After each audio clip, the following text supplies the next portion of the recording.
Bismillahirrahmanirrahim. Assalamualaikum warahmatullahi wabarakatuh. Perkenalkan, nama saya Muhammad Rizky Adendi dari mahasiswa Fakultas Ilmu Keolahragaan Universitas Negeri Makassar dengan nomor induk mahasiswa 193 10422 dari Prodi Penjaskesrek kelas A angkatan 2019. Ya baiklah, pada video kali ini saya akan membahas tentang kepribadian dan sikap dalam olahraga. Adapun latar belakang dari pembuatan video ini yaitu sebagai pemenuhan tugas dari dosen saya. Ya, tanpa berlama-lama, marilah kita memasuki materi. Ya,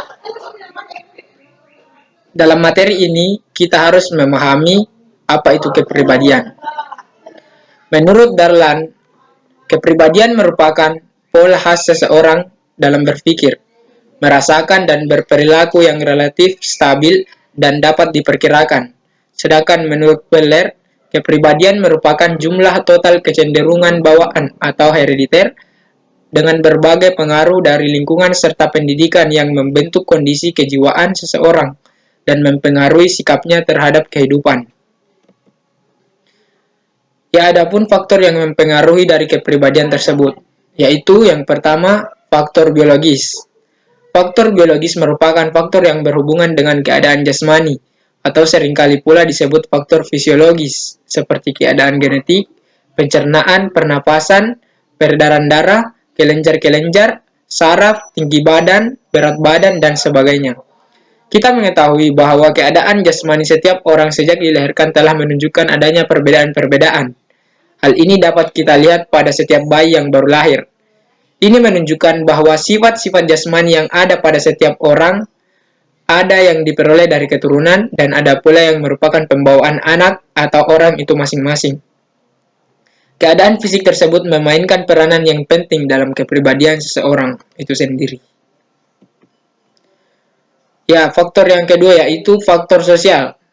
Faktor sosial yang dimaksud di sini yaitu masyarakat, yakni manusia-manusia lain di sekitar individu tersebut atau yang bersangkutan, termasuk juga ke dalam faktor sosial adalah tradisi-tradisi, adat istiadat, peraturan-peraturan, bahasa, dan sebagainya yang berlaku di masyarakat itu. Sejak dilahirkan, anak telah mulai bergaul dengan orang-orang di sekitarnya. Dengan lingkungan yang pertama adalah keluarga. Dalam perkembangan anak, peranan keluarga sangat penting dan menentukan bagi pembentukan kepribadian selanjutnya. Ya, selanjutnya faktor kebudayaan. Perkembangan dan pembentukan kepribadian pada diri masing-masing orang tidak dapat dipisahkan dari kebudayaan masyarakat di mana seseorang itu dibesarkan. Beberapa aspek kebudayaan yang sangat mempengaruhi perkembangan dan pembentukan kepribadian seseorang antara lain seperti nilai-nilai dalam masyarakat, adat istiadat, pengetahuan dan keterampilan, serta bahasa. Ya, selanjutnya, kita harus memahami apa itu sikap. Sikap atau attitude adalah pernyataan evaluatif, baik yang menyenangkan maupun tidak menyenangkan terhadap objek, individu, atau peristiwa. Hal ini mencerminkan tentang perasaan seseorang tentang sesuatu. Ada 3 komponen utama dari sikap, antara lain yaitu yang pertama, kognitif atau evaluasi. Kognitif atau evaluasi adalah segmen opini atau keyakinan dari sikap yang menentukan tingkatan untuk bagian yang lebih penting dari sebuah sikap. Yang kedua, afektif atau perasaan. Perasaan adalah segmen emosional atau perasaan dari sebuah sikap yang menimbulkan hasil akhir perilaku. Yang ketiga, perilaku atau tindakan. Perilaku atau tindakan adalah sikap merujuk pada suatu maksud untuk berperilaku dalam cara tertentu terhadap sesuatu ataupun seseorang. Tingkatan sikap menurut Sunario dalam Puspita 2013. Yang pertama, menerima atau receiving. Menerima diartikan bahwa orang mau dan memperhatikan stimulus yang diberikan. Kedua, merespon, yaitu memberikan jawaban apabila ditanya, mengerjakan dan menyelesaikan tugas yang diberikan adalah suatu indikasi sikap, karena dengan suatu usaha untuk menjawab pertanyaan atau mengerjakan tugas yang diberikan. Lepas pekerjaan itu benar atau salah adalah berarti orang itu menerima ide tersebut. Yang ketiga, menghargai. Mengajak orang lain untuk mengerjakan atau mendiskusikan dengan orang lain terhadap suatu masalah adalah suatu indikasi sikap tingkat 3. Misalnya seseorang mengajak ibu yang lain, tetangga atau saudaranya untuk menimbang anaknya ke posyandu atau mendiskusikan tentang gizi adalah suatu bukti bahwa si ibu telah mempunyai sikap positif terhadap gizi anak. 4. Dari tingkatan sikap, yaitu bertanggung jawab. Bertanggung jawab atas segala sesuatu yang telah dipilihnya dengan segala resiko adalah mempunyai sikap yang paling tinggi. Ya, selanjutnya, bagaimana sih perkembangan dan perubahan sikap itu? Ya, sikap dapat ditumbuhkan dan dikembangkan melalui proses belajar. Dalam proses belajar tidak terlepas dari proses komunikasi, di mana terjadi proses transfer pengetahuan dan nilai. Jika sikap merupakan hasil belajar, maka kunci utama belajar sikap terletak pada proses kognisi dalam belajar siswa. Menurut Bloom, serendah apapun tingkatan proses kognisi siswa dapat mempengaruhi sikap. Namun demikian, tingkatan kognisi yang rendah mungkin saja dapat mempengaruhi sikap, tetapi sangat lemah pengaruhnya dan sikap cenderung labil. Proses kognisi yang dapat menumbuhkan dan mengembangkan sikap secara signifikan, sejalan dengan taksonomi kognisi Bloom, adalah pada taraf analisis, sintesis, dan evaluasi. Pada taraf inilah memungkinkan sasaran didik memperoleh nilai-nilai kehidupan yang dapat menumbuhkan keyakinan yang merupakan kunci utama untuk menumbuhkan dan mengembangkan sikap. Melalui proses akomodasi dan asimilasi pengetahuan, pengalaman, dan nilai ke dalam otak sasaran peserta didik, seperti pendapat Piaget, pada gilirannya akan menjadi referensi dalam menanggapi objek atau subjek di lingkungannya. Tidak semua informasi dapat mempengaruhi sikap. Informasi yang dapat mempengaruhi sikap sangat tergantung pada isi, sumber, dan media informasi yang bersangkutan. Dilihat dari segi isi informasi, bahwa informasi yang menumbuhkan dan mengembangkan sikap adalah berisi pesan yang bersifat persuasif. Dalam pengertian, pesan yang disampaikan dalam proses komunikasi haruslah memiliki kemampuan untuk mempengaruhi keyakinan sasaran didik. Meskipun sebenarnya keyakinan tersebut akan didapat siswa sendiri melalui proses belajar, proses akomodasi dan asimilasi pengetahuan dan pengalaman berlangsung sepanjang hidup manusia. Dalam proses yang panjang inilah nilai-nilai hidup didapatkan oleh manusia, yang kemungkinan besar akan dapat menumbuhkan sikap mereka terhadap subjek atau objek. Periode kritis penumbuhan seseorang terjadi pada usia 12 tahun sampai 30 tahun.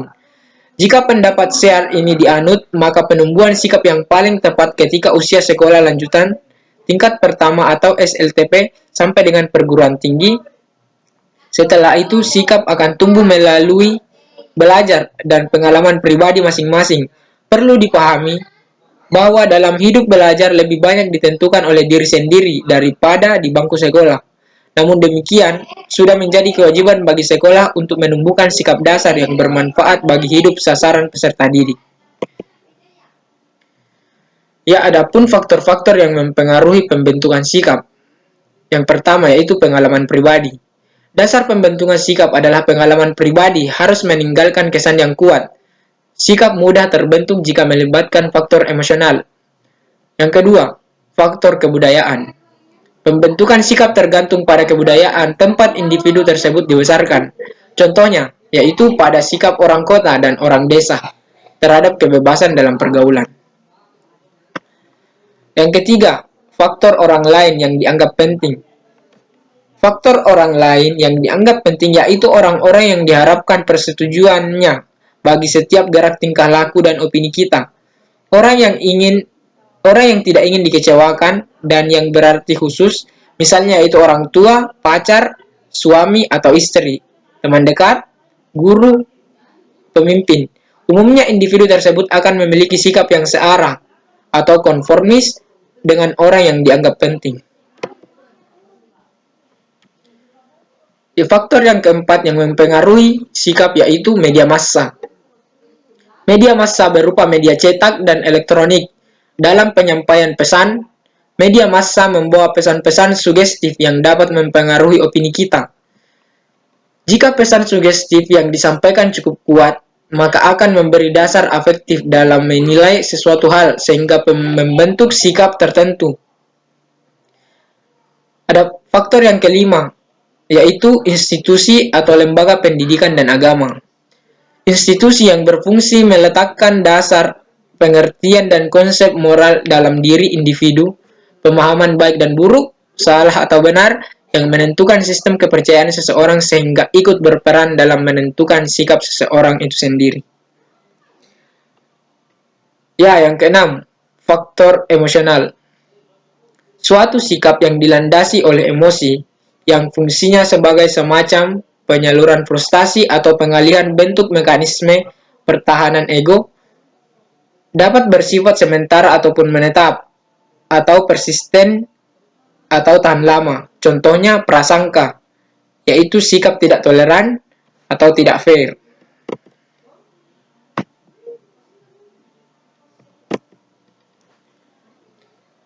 Selanjutnya, hubungan kepribadian dan sikap dalam olahraga. Terdapat banyak pendapat mengenai hubungan antara olahraga dan kepribadian seorang atlet. Atlet dianggap sebagai individu yang kompetitif dan agresif, sesuai dengan hakikat olahraga itu sendiri. Akan tetapi, hal ini belum tentu sesuai dengan tingkah laku atlet tersebut pada interaksinya sehari-hari. Jelas bahwa melakukan olahraga secara teratur dapat berpengaruh khusus terhadap kepribadian seseorang. Berolahraga secara teratur dapat mengakibatkan efek-efek psikologis tertentu seperti perasaan nyaman dan segar. Hal ini secara tidak langsung tentu berpengaruh terhadap tingkah laku seseorang sehari-hari, termasuk caranya berinteraksi dan menampilkan diri dalam kehidupan keluarga ataupun dalam masyarakat. Sebagai contoh, penderita diabetes dan pasien dengan gangguan fungsi jantung seringkali diberikan nasihat oleh dokter atau ahli medis untuk melakukan kegiatan-kegiatan fisik secara teratur. Kegiatan fisik ini dapat berupa jalan pagi atau jogging secara teratur, atau latihan-latihan fisik dengan peralatan stasioner yang dapat dilakukan di rumah. Latihan fisik semacam ini tidak terbatas bagi para penderita penyakit tertentu saja, namun juga bagi siapa saja yang ingin meningkatkan kebugarannya. Kepribadian banyak dipengaruhi oleh kegiatan-kegiatan fisik secara teratur, sesuai dengan bidang olahraga yang diminati atau ditekuni, seperti golf, sepak bola, maupun bulu tangkis. Olahraga akan mempengaruhi aspek kepribadian seseorang. Misalnya, dengan berolahraga, seseorang akan mengembangkan sikap pantang menyerah, gigih, serta sikap membuka diri terhadap lingkungan sosialnya. Bidang yang mempelajari hubungan antara kepribadian dengan olahraga dikenal sebagai sport personology.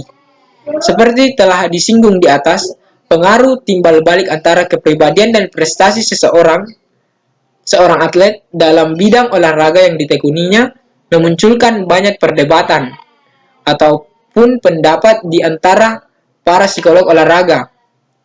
Pendapat tersebut terbagi atas menjadi beberapa golongan. Suatu olahraga tertentu memiliki banyak kaitan dengan kepribadian. Contohnya adalah sepak bola, golf, atau basket. Misalnya, dalam suatu pertandingan basket, seorang pemain merasa terlalu percaya diri atau overconfidence, sehingga cenderung untuk memaksakan diri memasukkan bola ke ring, dibandingkan dengan meneruskan kepada rekannya, atau dalam suatu pertandingan sepak bola, seorang pemain lebih percaya untuk memberikan bola kepada seorang rekan tertentu yang ia senangi, serta enggan untuk memberikan bola kepada rekan yang tidak ia senangi atau percayai. Kecenderungan yang dilakukan oleh pemain basket ataupun pemain sepak bola tersebut akan mempengaruhi penampilannya masing-masing. Hal tersebut jelas menunjukkan bahwa ciri kepribadian atau gambaran umum kepribadian seseorang banyak mempengaruhi penampilannya dalam berolahraga, sekaligus juga mempengaruhi prestasinya. Uraian ini menekankan bahwa terdapat ciri atau karakter khusus yang membedakan suatu cabang olahraga dengan cabang olahraga lainnya. Jika kita telah memahami hal ini, maka tampak bahwa prestasi atlet dalam suatu cabang olahraga tertentu banyak dipengaruhi oleh ciri pribadi atau kepribadian atlet yang bersangkutan. Keadaan menjadi lebih rumit apabila olahraga tersebut adalah olahraga perseorangan seperti bulu tangkis, tenis meja, ataupun tinju. Oleh karena itu, psikologi olahraga mengulas mengenai aspek kepribadian atlet yang positif maupun negatif sehubungan dengan upaya untuk meningkatkan prestasinya. Ya, itulah tadi materi singkat tentang kepribadian dan sikap dalam olahraga. Apabila ada teman-teman yang ingin bertanya, silakan komen di bawah. Dan semoga apa yang saya sampaikan dapat bermanfaat bagi kita sekalian. Ya, untuk itu saya akhiri. Assalamualaikum warahmatullahi wabarakatuh.